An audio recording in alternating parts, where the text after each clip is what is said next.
So hello guys, इस video में हम सेंट्रल जाति बनाना सीखेंगे। तो आपको सबसे पहले ई डिस्ट्रिक्ट पर जाना है और ई डिस्ट्रिक्ट पर जाकर के लॉगिन होना है। यहाँ पर जाकर के आपको सीएससी वाला सेलेक्ट करेंगे, आईडी पासवर्ड और कैप्चा डालेंगे। कैप्चा डालने के बाद लॉगिन पर क्लिक कर देंगे। आप ई डिस्ट्रिक्ट पर लॉगिन हो गए हैं। देखिए यहाँ पे हिंदी में ये स्टेट का जाति होता है और ये जो इंग्लिश में लिखा हुआ है जाति प्रमाण पत्र अंग्रेजी में, यही सेंट्रल है। तो आपको इस पर क्लिक करना है। देन अपना यहाँ पर आधार नंबर डालना होगा।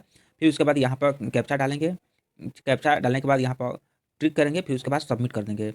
सबमिट करने के बाद जो आधार रजिस्टर्ड मोबाइल नंबर है उस पर ओटीपी जाएगा। ओटीपी डाल करके यहाँ पर वेरीफाइड कर देंगे। देन कुछ ऐसा पेज खुलेगा आपके सामने। अब इसी पेज को आपको भरना है। इस पेज को आपको भर कर जो भी डॉक्यूमेंट अपलोड करना होगा कर देंगे, हो जाएगा। यहाँ पर देखिए नाम अपने से आ जाएगा, पिता का नाम, माता का नाम आपको लिखना होगा और अंग्रेजी में लिखना होगा। अगर सेंट्रल जाती है तो अंग्रेजी में लिखना होगा, स्टेट में हिंदी में लिखना होता है। मकान नाम जरूरी नहीं है, मोहल्ला लिखना जरूरी है।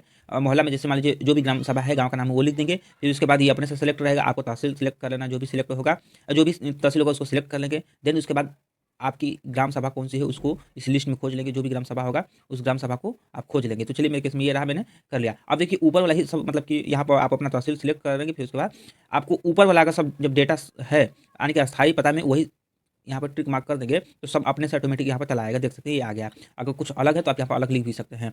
फिर उसके बाद आपको मोबाइल नंबर यहाँ पर आएंगे और आपको मोबाइल नंबर जो भी है मोबाइल नंबर यहाँ पर लिख देंगे। 10 अंक का मोबाइल नंबर होगा। फिर ये अपने से मतलब कि लॉक रहेगा, कोई जरूरत नहीं इसको छेड़छाड़ करने का। फिर आप इसमें कौन सा कैटेगरी है, पिछड़ी है, अनुसूचित है, अनुसूचित जनजाति है, जो भी है उसको सिलेक्ट कर लेंगे। तो मेरे केस में पिछड़ी में सेलेक्ट कर लिया। फिर पिछड़ी में कौन सा जाति है तो जो भी जाति होगा उस जाति को यहाँ पर सिलेक्ट कर लेंगे। फिर उसके बाद आपको प्रमाण पत्र बनवाने का कारण बताना होगा। तो यहाँ पर लिखेंगे फॉर डॉक्यूमेंट्स के लिए, मतलब कि दस्तावेज के लिए बनवाना है। फिर उसके बाद आपको करना क्या है कि इसको स्क्रॉल करना है। स्क्रॉल करके नीचे आना है। यहाँ पर देख सकते हैं यहाँ पर बहुत सारा कुछ डाटा पहले से फैच कर लेता है। आपको करना क्या है कि यहाँ पर फोटो अपलोड करना होगा, जो कि ये फोटो है उसको अपलोड कर देंगे। यहाँ से मैंने फोटो अपलोड कर दिया। उसी प्रकार से घोषणा पत्र अपलोड करेंगे। फिर जो ग्राम प्रधान या पार्षद के द्वारा जो दिया हुआ है उसको अपलोड करेंगे। फिर उसके बाद राशन कार्ड है तो राशन कार्ड अपलोड कर देंगे। उस व्यक्ति का आधार कार्ड है तो आधार कार्ड अपलोड कर दीजिए। अर्थात कुटुंब रजिस्टर तो वो भी अपलोड कर सकते हैं। फिर उसके बाद ये यहाँ पर जो भी मतलब कि कैप्चा दिख रहा है सिक्योरिटी कोड उसको भरेंगे। फिर दर्ज कर पे क्लिक कर देंगे। जैसे क्लिक करेंगे तो यहाँ पर देखिए वो सब चीज़ चला आया। अभी स्क्रॉल करके हम देख सकते हैं कहीं गलत तो नहीं है ना।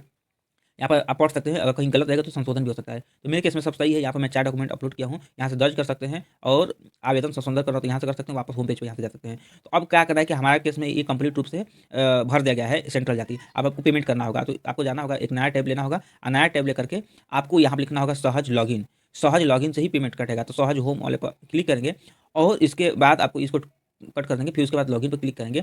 आईडी पासवर्ड जो भी होगा डाल के लॉगिन करेंगे तो आप सहज पर लॉगिन हो जाएंगे। इसको स्किप कर देंगे और आपको उसी पेज पर फिर दोबारा चला जाना है जिस पेज से आपको ई डिस्ट्रिक्ट है। आप दर्ज करे पर क्लिक करेंगे। दर्ज करे पर क्लिक करेंगे तो ये रीडायरेक्ट होकर के फिर आपको सहज वाले ही पेज पर लेकर चला जाएगा। तो देखिए सहज वाले पेज पर लेकर चला आया।